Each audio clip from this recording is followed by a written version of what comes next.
ওই শাহবাগের চত্বরে গণজাগরণ মঞ্চ আপনারা কি ভুলে গেছেন? যেই গণজাগরণ মঞ্চ থেকে মিছিল করা হতো, সতে সাইদি তুই রাজাকার, তুই রাজাকার, কতে কাদের মোল্লা তুই রাজাকার, রাজাকারের ফাঁসি চাই। আল্লাহর কি খেলা, গতকাল রাত থেকে শাহবাগের চত্বরে মিছিল চলতেছে, লতে লাকি তুই হাসিনে, তুই হাসিনে। আল্লাহ আকবার কর। ছেলে পেলে মিছিল করতেছে। আল্লামা সাইদির বাংলায় শাহবাগীদের ঠাঁই নাই। সাইদি সাহেব ডাকছে, আর ওই শাহবাগীদের পালাতে হবে। যেই শাহবাগের চত্বরে মাত্র 11 বছর আগে আল্লামা সাইদি নিজামীর বিরুদ্ধে স্লোগান হয়েছিল, আজকে ওই শাহবাগের চত্বরে তাদের বিরুদ্ধে স্লোগান হচ্ছে। এগুলো কার খেলা? এগুলো কার ফায়সালা? আল্লাহ তাআলা বলেন ওমাকারু ওমাকারাল্লাহ আল্লাহু খায়রুল মাকিরিন। তারা ষড়যন্ত্র করে, আল্লাহ কৌশল অবলম্বন করে। কার কৌশল বিজয়ী হয়? আল্লাহ বলছেন ইয়াকিদুনা কায়দা ওয়াকিদু কায়দা। তারাও কিছু কায়দা কৌশল করে, আল্লাহর কিছু কায়দা কৌশল। ওই শাহবাগের চত্বরে একটা মেয়ে খুব লাপাতো, লাকি আক্তার, ভুলে গেছেন? ওই লাকির ঝাঁকিতে পুরো পৃথিবী অতিষ্ঠ হয়েছিল। গতকালকে রাতে যখন হঠাৎ করে শাহবাগের চত্বরে এসেছে, চতুর্দিক থেকে ছাত্র জনতা তার বিরুদ্ধে স্লোগান দেওয়া শুরু করেছে, লতে লাকি তুই হাসিনে, তুই হাসিনে। মুহূর্তের ভেতরে এই নষ্টা ভোষ্টা দুশ্চরিত্র লাকি চোরের মতো ওই ঢাকা শহর থেকে পালাতে বাধ্য হয়েছে। আল্লাহ আকবার বলেন। কিন্তু আমরা সরকারকে বলতে চাই, যে শাহবাগের গণজাগরণ মঞ্চ তৈরি করে আল্লামা সাইদিকে হত্যা করা হলো, নিজামী মতিউর রহমান, নিজামী কাদের মোল্লা কামরুজ্জামানকে হত্যা করা হলো, ওই শাহবাগের কর্মীরা এখনো কেন বাইরে ঘুরতে পারতেছে, এটা জনগণ জানতে চায়। তার মানে বোঝা যায় শাহবাগীদের এখনো গ্রেপ্তার করা হয়। কেমনে গ্রেপ্তার করবেন? ওই শাহবাগের পক্ষে বর্তমান সরকারের উপদেষ্টা মাহফুজ আলম, তিনি গতকালকে পোস্ট দিয়েছে যে ঢালাওভাবে যাকে তাকে শাহবাগী বলা যাবে না। আমি বুঝলাম না যে কেরে তার অন্তরে শাহবাগের এত প্রীতি কেন, এত মোহাব্বত কেন? শাহবাগকে তারাই মোহাব্বত করতে পারে যারা ইসলামের দুশ্মন। তার কারণ আমরা জানি শাহবাগের গণজাগরণ মঞ্চ থেকে ব্লগাররা আমার নবীর বিরুদ্ধে কথা বলেছিল, রসুলের বিরুদ্ধে কথা বলেছিল, ইসলামের বিরুদ্ধে কথা বলেছিল, যার ফলশ্রুতিতে হেফাজত রাজপথে নামতে বাধ্য হয়েছিল। কিন্তু মাহফুজ আলম বলেছে, যেই রকমভাবে শাহবাগকে আওয়ামী লীগ প্রক্সি হিসেবে ব্যবহার করেছে, শাপলা চত্বরকে জামাত ইসলাম প্রক্সি হিসেবে ব্যবহার করেছে। আমরা মাহফুজ আলমকে বলি, মুখে লাগাম দিয়ে কথা বলো। আমাদের শাপলা চত্বর হলো আবেগের জায়গা, ভালোবাসার জায়গা। শাপলা চত্বরে জামাতের ডাকে কেউ যায়নি, শাপলা চত্বরে কোটি জনতা গিয়েছিল ঈমান রক্ষার তাগিদে, ইসলাম রক্ষার তাগিদে। ওই জায়গাতে কোনো দলের এজেন্ডার জন্য কেউ, যখন ব্লগাররা রসুলের বিরুদ্ধে দাঁড়িয়েছিল, ইমানদাররা শাপলা চত্বরে গিয়েছিল। লাগাম দিয়ে কথা বলো, 24 ঘন্টার ভেতরে ইমরান এই সরকার আর নষ্টা ভোষ্টা লাকিকে গ্রেপ্তার করে ফাঁসির দড়িতে ঝুলাতে হবে। আজকে দেখলাম শাহবাগের চত্বরে একটা গরু কিনে নিয়ে এসেছে। কিনে এসেছে গরু নিয়ে এসে গরুর মধ্যে লিখে দিয়েছে শাহবাগী। শাহবাগী লেখে গোসল করাইয়া আজকে সন্ধ্যের দিকে জবে করবে, বলতেছে শাহবাগ পবিত্র করতেছি। অবশ্য অভিনব নতুন কায়দা অন্যায়ের বিরুদ্ধে। কিন্তু আমরা ছাত্রদেরকে বলি, শুধু গরু জবে করে শাহবাগকে পবিত্র করা যাবে না। শাহবাগকে পবিত্র করতে গেলে শাহবাগের কর্মীদেরকে বিচারের আওতায় এনে ফাঁসির দড়িতে ঝুলাতে হবে। তার কারণ তারা দেশের মধ্যে দেশ গঠন করে আলেমদেরকে হত্যা করতে সহযোগিতা করেছিল, এদেরকে আমরা ক্ষমা করতে পারি? আরো জোরে বলেন, কোরআনের হক কয়টা? আরো জোরে বলেন।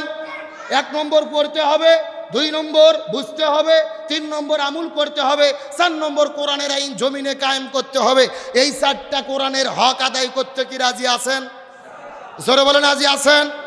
যদি ঘর বাড়ি ছাড়া লাগে, জেলে বন্দি হওয়া লাগে, প্রয়োজনে জীবনদে শহীদ হতে হয়, আমরা রমজান মাস থেকে শপথ নেই কোরআনের 4টে হক আদায় করব। 1 নম্বর কোরআন পড়ব, 2 নম্বর কোরআন বুঝবো, 3 নম্বর কোরআন নিজে মেনে চলবো, 4 নম্বর কোরআনের আইন বাংলার জমিনে বাস্তবায়নের জন্য কাজ করব। এই 4টে হক আদায় করার পক্ষে কাজ করার শপথ নিতে কারা কারা রাজি? 2টি হাত আল্লাহকে তুলে দেখান।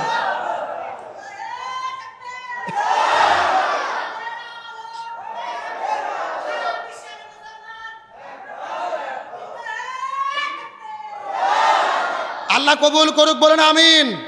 আমার মনের মধ্যে প্রশ্ন জাগতে পারে, হুজুর তাহলে রমজানকে কোরআনকে কেমনে সম্মান করব? প্রশ্ন আছে না নাই? ভালো করে বোঝেন, রোজার হক হলো, কোরআনের হক হলো 4টি। জোরে বলেন কয়টি? গভীর মনোযোগ লক্ষ্য করুন। 1 নম্বর কোরআন পড়তে হবে, 2 নম্বর কোরআন বুঝতে হবে, 3 নম্বর কোরআন অনুযায়ী আমল করতে হবে, 4 নম্বর কোরআনের বিধান জমিনে বাস্তবায়ন করতে হবে। কয়টা হকের কথা বলেছি? গভীর মনোযোগ ভালো করে বোঝেন। আপনি যখন কোরআন পড়বেন আপনার কোনো বিপদ হবে না, আপনি যখন কোরআন বুঝবেন আপনার কোনো বিপদ হবে না, আপনি যখন নিজে কোরআন মেনে চলবেন আপনার কোনো বিপদ হবে না। কিন্তু যখনই আপনি কোরআন দেশের ভেতরে কায়েম করার আন্দোলন করতে যাবেন তখনই আপনাকে বিপদে পড়তে হবে। গভীর মনোযোগ ভালো করে বোঝেন। আমার নবীজি যতদিন কোরআন পড়েছে নবীজির বিপদ ছিল না, যতদিন নবীজি কোরআন বুঝেছে নবীজির বিপদ ছিল না, নবী নিজে কোরআন মেনেছে নবীজির বিপদ ছিল না। যখন নবীজি কোরআন এই জমিনে কায়েমের আন্দোলন করেছে, মদিনার মধ্যে কোরআন প্রতিষ্ঠার দাওয়াত দিয়েছে, মক্কার জমিনে কোরআনকে প্রতিষ্ঠা করতে চেয়েছে, তখন নবীজিকে মক্কা থেকে মদিনায় হিজরত করতে হয়েছে, 3.5 বছর জেলে বন্দি থাকতে হয়েছে, উহুদের ময়দানে দন্দন মুবারক শাহাদাত বরণ করানো হয়েছে। তার মানে বোঝা গেল কোরআন পড়লে বিপদ হয় না, কোরআন বুঝলে বিপদ হয় না, কোরআন নিজে মেনে চললে বিপদ হয় না, কোরআন প্রতিষ্ঠার আন্দোলন করলে বিপদ হয়। এই বাংলাদেশের দিকে লক্ষ্য করেন, কোরআনের পাখি শহীদ আল্লামা দিলওয়ার হোসেন সাইদি, আল্লামা সাইদি যতদিন কোরআন পড়েছে আল্লামা সাইদির কোনো বিপদ ছিল না। আল্লামা সাইদি কোরআন বুঝেছে, আল্লামা সাইদির বিপদ ছিল না। আল্লামা সাইদি নিজে কোরআন মেনে চলেছে, আল্লামা সাইদির বিপদ ছিল না। যখনই আল্লামা সাইদি বলেছে আল কোরআনের আইন চাই, সৎ লোকের শাসন চাই, কোরআন দিয়ে পার্লামেন্ট চালাতে চাই, তখনই আল্লামা সাইদিকে 13 বছর জেলে বন্দি রেখে ওই হসপিটালে ভর্তি করে ইঞ্জেকশনের শিরিষে বিষ ঢুকাইয়া আল্লামা সাইদিকে পরিকল্পিতভাবে হত্যা করা হয়েছে। তাহলে বোঝা গেল কোরআন পড়লে বিপদ হয় না, কোরআন প্রতিষ্ঠার আন্দোলন করলে বিপদ। কিন্তু বলেন তো, যারা আল্লামা সাইদিকে হত্যা করেছে তারা কি বর্তমানে দেশে আছে না পালাইছে? রমজানের গুরুত্ব, তাৎপর্য, ফজিলত কম না বেশি? গত শুক্রবারে রমজানের গুরুত্ব নিয়ে আমরা আলোচনা করেছি। রসুল বলেছেন আল্লাহর সন্তুষ্টির জন্য যদি কেউ একটা রোজা রাখে, আল্লাহ তাআলা ওই ব্যক্তিকে এক রোজার ওসিলেই 70 বছর পর্যন্ত জাহান্নামের আগুন থেকে তাদেরকে হেফাজত করবে। সুবহানাল্লাহ বলে। রসুল বলেছেন মান সামা রমাদান ঈমানান ওয়া ইহতিসাবান গুফিরা লাহু মা তাকাদ্দাম মিন যানবি। ঈমান এবং ইহতিসাবের সঙ্গে যারা রমজান মাসে রোজা রাখবে আল্লাহ তাআলা তাদের অতীত জীবনের সমস্ত গুনাহগুলোকে মাফ করে দেবে। আরেকটু জোরে বলেন। তাহলে আল্লাহ অতীত জীবনের সকল গুনাহ মাফ করে দেবেন রোজা রাখলে। শর্ত কয়টা? মনোযোগ দেন, শর্ত 2টা। জোরে বলেন কয়টা? 1 নম্বর হলো ঈমান থাকতে হবে, আর 2 নম্বর হলো ইহতিসাবের সঙ্গে রোজা রাখতে হবে। কয়টা শর্ত বলেছি? এখন আমরা সবাই আমাদের নিজেদেরকে ঈমানদার বলে দাবি করি কি করি না? আসেন, তার গুনাহ মাফ হবে যারা ঈমানের সাথে রোজা রাখবে। ঈমান ছাড়া যদি রোজা রাখেন আপনার রোজার 4 আনা পয়সার কোনো দাম আল্লাহর কাছে। এখন আমরা একটু পরীক্ষা করে দেখি যে আমাদের ঈমান আছে কিনা। ঈমানের মূল কথা কি? আমি গত 2 জুমা আগে আপনাদের মধ্যে আলোচনা করেছিলাম, লা ইলাহা ইল্লাল্লাহ মুহাম্মাদুর, আল্লাহ ছাড়া কোনো ইলাহ নাই, মুহাম্মদ সাল্লাল্লাহু আলাইহি ওয়াসাল্লাম আল্লাহর প্রেরিত রাসূল এবং বান্দা। লা ইলাহা মানে কি? আল্লাহ ছাড়া কোনো উপাস্য নাই, আল্লাহ ছাড়া কোনো আইনদাতা নাই, আল্লাহ ছাড়া কোনো বিধানদাতা নাই, আল্লাহ ছাড়া কোনো পালনকর্তা নাই, আল্লাহ ছাড়া কোনো হুকুমদাতা। আর আমি আপনাদেরকে পরিষ্কার করে বলেছিলাম ঈমানের ভিত্তিতে লা ইলাহা ইল্লাল্লাহ মানে হলো আল্লাহ ছাড়া কারু আইন মানি না। জোরে বলেন, আল্লাহ ছাড়া কারু আইন মানি না। আর মুহাম্মদুর রাসূলুল্লাহ অর্থ হলো রসুল ছাড়া কারু আদর্শ। এখন আপনি যদি আল্লাহ ছাড়া অন্য কারু আইন মেনে চলেন, রসুল বাদ দিয়ে অন্য কারু আদর্শ মানেন, আপনার রোজা দিয়ে আল্লাহর জীবনের গুনাহ মাফ করবে। কথা ক্লিয়ার না ভেজাল আছে? আল্লাহ তো বলছে তার গুনাহ মাফ হবে যারা ঈমানের সাথে রোজা রাখবে, ইহতিসাবের সঙ্গে রোজা রাখবে। এখন আপনার আমার তো ঈমানই ঠিক হয়নি, এই রোজাতে কেমনে গুনাহ মাফ হবে? কথা কন না কে? ভালো করে তাকান। মনে করেন সংখ্যা হলো 1, 1-এর সাথে যদি 0 দেন কত হয়? 10, আরো একটা 0 দিলে 100, আরো একটা 0 দিলে 1000 একের সঙ্গে 3টে শূন্য দিলে 1000 হয়। এখন এক রেখে যদি 3টে শূন্য কাটে, 3টে শূন্য রেখে যদি 1 কাটে দেন কত থাকে? কথা কন না কে? 3টে শূন্য মানে 3টে জিরো। 3 জিরোর কোনো দাম আছে? এই যে এক হলো ইমান, এক কি? এখন এক ইমানের সাথে যদি নামাজ দেন 10, রোজা দেন 100, হজ দেন 1000, জিকির দেন, তাসবিহ দেন 1 লাখ, যত আমল বাড়াবেন তত আপনার পাওয়ার বাড়বে, তত আপনার সওয়াব বাড়বে। আপনার সব আছে, আপনার ঈমান নাই, তার মানে আপনার কিছুই নাই। কথা কন। আরে আগে ঈমানকে বুঝতে হবে, তারপরে জীবনের গুনাহ মাফ করার ধান্দা করেন। আমাদের ঈমান থাকা, বাংলাদেশে রোজার আলোচনা হয় কিন্তু ঈমানের আলোচনা হয় না। সুতরাং জীবনের গুনাহ যদি মাফ করে নিতে চান আগে ঈমান ঠিক করতে হবে। 2 নম্বর হলো ইতিসাব, হিসাব করে রোজা রাখা লাগবে। হিসাব কি? আপনি রোজার আগেও মিথ্যা কথা বলেন, রোজা থেকেও মিথ্যা কথা বলেন, তার মানে আপনি হিসাব করে রোজা থাকতে পারেননি। আপনি রোজার আগেও গীবত করেন, রোজার দিনেও গীবত করেন, রোজার আগেও সুদ খান, রোজা থেকেও সুদ খান, এরকম আল্লাহর ওলি আছে না নাই? এ কথা কন না কে? রোজার মাস আসলে ওরা সুদের রেট আরো বেড়ে দেয়। সারা বছর 100 টাকা 120 টাকা নেয়, রোজা আসলে বলতেছে মানুষ দেওয়াই যাচ্ছে না, চাপ বেশি 130। কথা কন না কে? এরকম আল্লাহর ওলি নাই? তার মানে রোজাও এসেছে, ওদের সুদ খাওয়া আরো বেড়ে গেছে। রোজা কিন্তু ঠিকই থাকে, আবার মানুষদেরকে আজওয়ার মরিয়ম খেজুর দিয়ে ইফতার করাচ্ছে। 4 আনা পয়সার কোনো লাভ নাই। আর আজওয়া খেজুর, মরিয়ম খেজুর রোজা আপনাদের কর্তা নদীতে ভাসে চলে যাবে। এ কথা কন না কে? আপনি তো হিসাব করে রোজায় থাকতে পারেননি। যেই রোজা মানুষকে অন্যায় থেকে দূরে রাখতে পারে না, রসুল বলেছেন রোজা থাকার পরেও যারা অন্যায় ছাড়তে পারলো না, এদের খামাখা না খেয়ে থাকার কোনো দরকার নাই। তাহলে বোঝা গেল রোজা এসেছে পরিবর্তন করার জন্য। এই রমজানের এত দাম, এত গুরুত্ব কেন? আল্লাহর কোরআন বলেছেন শাহরু রমাদান আল্লাযী উনজিলা ফীহিল কোরআন হুদাল লিন-নাস ওয়া বাইয়িনাতিন মিনাল হুদা ওয়াল ফুরকান। এই রমজান মাসে আমি কোরআন নাজিল করেছি, এই জন্য রমজান মাসের এত দাম। সুবহানাল্লাহ বলেন। তাহলে বোঝা গেল রমজান মাসের গুরুত্ব কিসের কারণে? কোরআনের কারণে। জোরে বলেন কিসের কারণে? আচ্ছা বলেন তো, কোরআন যদি শাবান মাসে নাজিল হতো তাহলে কোন মাসের দাম হতো? শাবান মাসের। তার মানে বোঝা গেল দাম আসলে রমজানের, রোজার না, দাম হলো কোরআনের। কথা কন না কে? আচ্ছা বলেন তো, পৃথিবীর সর্বশ্রেষ্ঠ রসুলের নাম কি? মুহাম্মদ রাসূলুল্লাহ। সকলে পড়ি সাল্লাল্লাহু। এখন বলেন তো আমাদের নবী কেন শ্রেষ্ঠ নবী হলো? তার কারণ নবীর প্রতি কি নাজিল হয়েছে? ইন্না আনজালনা ইলাইকাল কিতাবা বিল হাক্কি লিতাহকুমা বাইনান নাস। হে রাসূল, আমি আপনার প্রতি কোরআন নাজিল করেছি, কোরআন দিয়ে বিচার ফায়সালা করুন।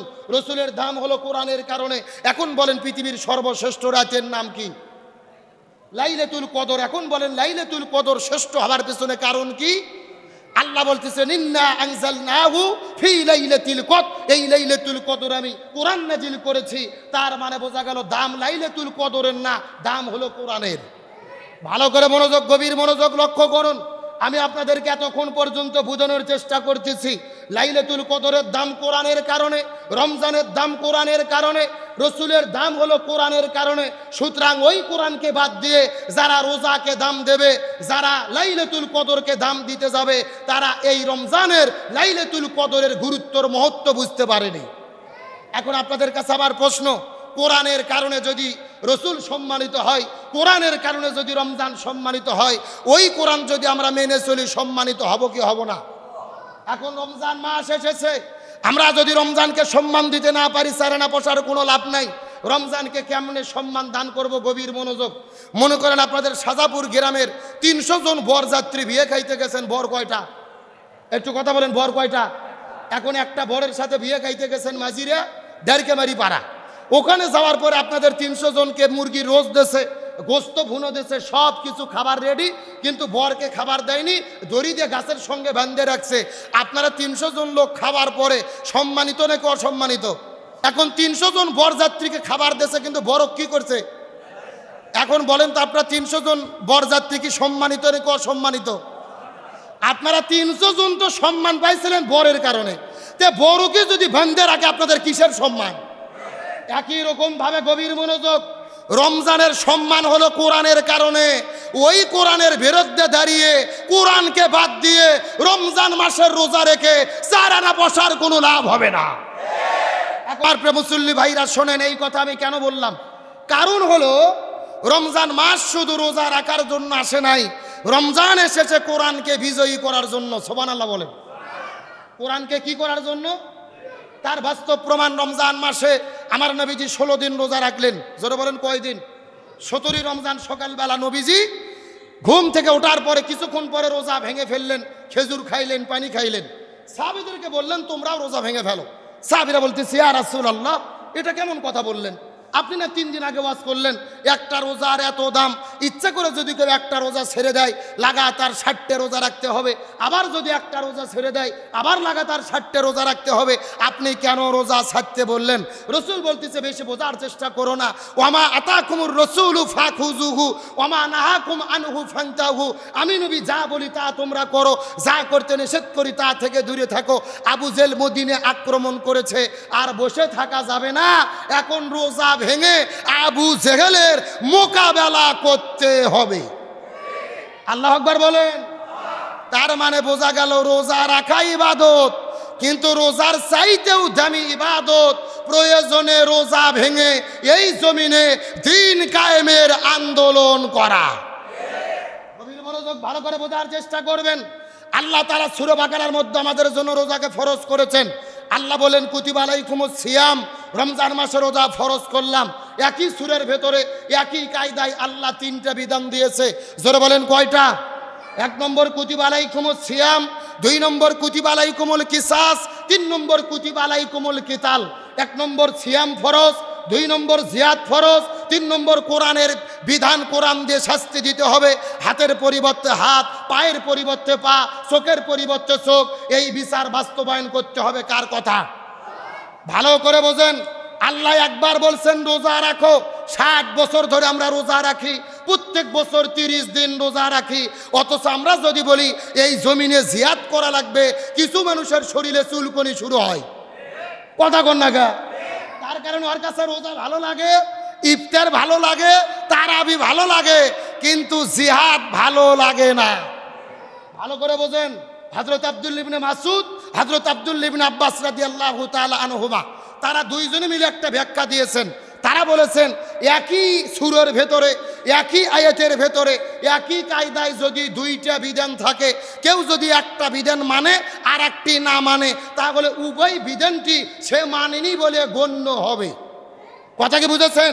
ভালো করে বোঝেন। আল্লাহ বলছেন আতিউল্লাহ ওয়া আতিউর রাসূল, আল্লাহর আনুগত্য করো, রসুলের আনুগত্য করো। আপনি আল্লাহর আনুগত্য করেছেন, রসুলের আনুগত্য করেননি, তার মানে আপনি আল্লাহরও আনুগত্য করেননি। কথা কন না গা? ভালো করে বোঝেন।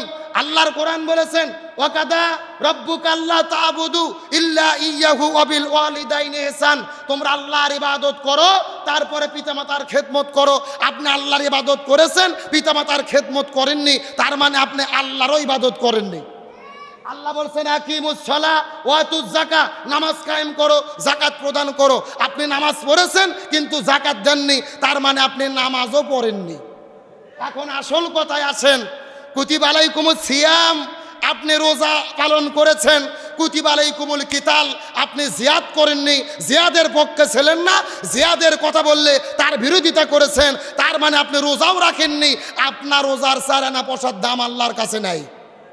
ওই একই সূরার ভেতরে আল্লাহ বলছেন কুতিবা আলাইকুমুস সিয়াম, রোজা ভালো লাগে, কুতিবা আলাইকুমুল কিতাল ভালো লাগে না। তার মানে কোরআনের কিছু মেনেছেন, কিছু মানেননি, আপনি কোরআনের ব্যাখ্যা বুঝতে পারেন নাই।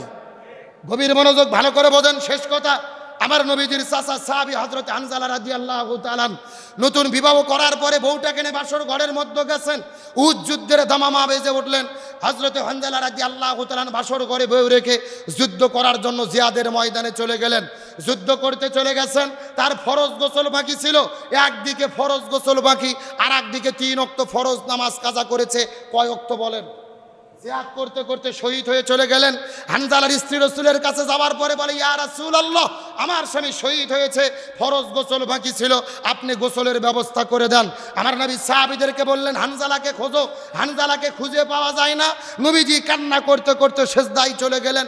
আল্লাহর পক্ষ থেকে জিবরাইল আসার পরে বলে, ইয়া রাসূলুল্লাহ, আপনি আপনার সাহাবী হানজালার জন্য কান্না করবেন না। ফজর নামাজ কাজা করে 3 ওয়াক্ত ফরজ নামাজ কাজা করে ফরজ গোসল বাদ দিয়ে জিহাদের ময়দানে এসেছে, দিন কায়েমের আন্দোলন করেছে। আল্লাহ হানজালার উপরে এত বেশি রাজি খুশি হয়েছে, ওই জান্নাতের ভেতর থেকে ফেরেশতা পাঠায়া হাউজে কাউসার জমজমের পানি দিয়ে সাহাবী হানজালার জন্য আল্লাহ গোসলের ব্যবস্থা করে দিয়েছে। আল্লাহু আকবার বলেন। এ মুসলমান ভাইরা, রোজাদার ভাইরা, গভীর মনোযোগ। একদিকে ফরজ গোসল বাকি, আর একদিকে 3 ওয়াক্ত ফরজ নামাজ বাকি। আল্লাহ এত বেশি রাজি খুশি হলো, দিন কায়েমের আন্দোলন করে জীবন দেওয়ার কারণে জান্নাত থেকে ফেরেশতা পাঠায়া গোসলের ব্যবস্থা করে দিল। তার মানে বোঝা গেল আল্লাহর কাছে ফরজ নামাজের চেয়ে, ফরজ গোসলের চেয়ে সবচাইতে দামি হলো এই জমিনের ভেতরে কোরআন বিজয়ের আন্দোলন করা। আর এই জন্য আল্লাহর কোরআন বলেছেন, ওমা ওয়াসাইনা বিহি ইব্রাহিমা ওয়া মুসা ওয়া ঈসা আন আকিমুদ্দিন ওয়ালা তাতাফাররাকু ফি। হে পৃথিবীর মুসলমানেরা, গভীর মনোযোগ। এই পৃথিবীতে আমি যত নবী রাসূল প্রেরণ করেছি, হযরতে মুসা, ঈসা, ইব্রাহিম আলাইহিস সালাম যত নবী রাসূল প্রেরণ করেছি, সব নবী রাসূলের দায়িত্ব ছিল তারা যেন জমিনে দিন কায়েম করে। আন আকিমুদ্দিন, তোমরাও যদি মুসলমান হও, এই জমিনে দিন কায়েমের আন্দোলন করো। ওয়ালা তাতাফাররাকু ফি, এই ব্যাপারে কোনো দলাদলি করা যাবে না। কার কথা? শেষ কথা ভালো করে বোঝার চেষ্টা করেন। আল্লাহ কোরআনের 82 জায়গার মধ্যে বলেছেন, আকিমুস সালাহ ওয়া আতুজ যাকাত, নামাজ কায়েম করো, যাকাত প্রদান করো। তবে নামাজ আর যাকাতের ব্যাপারে ওয়ালা তাতাফাররাকু ফি, তোমরা দলাদলি করো না, এমন কথা আল্লাহ কোরআনে বলেনি। আল্লাহর কোরআন বললেন, কুতিবা আলাইকুমুস সিয়াম, রমজান মাসে রোজা ফরজ করেছে, রোজা রাখো।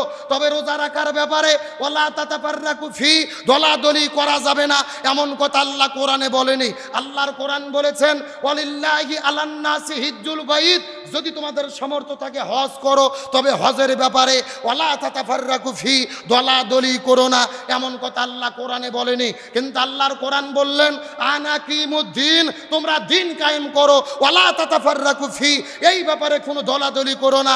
তার মানে আল্লাহ খুব ভালো করে জানে নামাজ, রোজা, হজ, যাকাত, জিকির, তাসবিহ এইগুলো নিয়ে কোনো দলাদলি হবে না। এই জমিনে যত দলাদলি হবে কোরআন বিজয়ের আন্দোলন নিয়ে। আজকে শাহজাহানপুর থানার দিকে তাকান, আমাদের এলাকার দিকে তাকান। 80 বছরের বুড়ো চাচা, কয় বছর, সামনের কাতারে নামাজ পড়ে, মাথার টুপি, মুখের মধ্যে দাঁড়িয়ে হজ করছে 6 বার। এই চাচাক যদি কেউ যাইয়া এরকম কোন হুজুর যায় বলে, চাচা বাংলাদেশে কোরআনকে বিজয় করতে হবে, কোরআন দিয়ে দেশ চালাতে হবে, ওই চাচা নামাজ পড়তে পড়তে লাফ দিয়ে উঠে বলে, এই হুজুর রাজনীতি করে রে। কথা কন না কি? পুরো শয়তান চাচা বলতেছে, পুরো শয়তান।